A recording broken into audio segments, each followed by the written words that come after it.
तयार करणार आहे लस्सी. त्याच्यासाठी साहित्य: दही घेतले 1 ग्लास, थंड पाणी, मीठ, साई घेतली दुधाची आणि साखर. आता मिक्सरच्या भांड्यात दही टाकून घेते.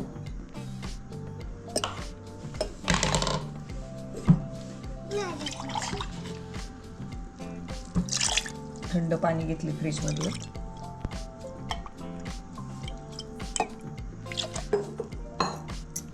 दुधाची साई,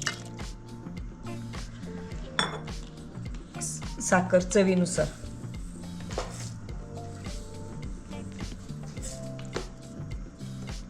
आणि थोडंसं मीठ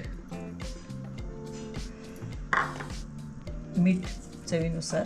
आता हे सगळं मिक्सरमधून बारीक करून घेणार आहे. मिक्सरमधून फिरून आणले, हलवलेली. आता तयार झाली आपली लस्सी.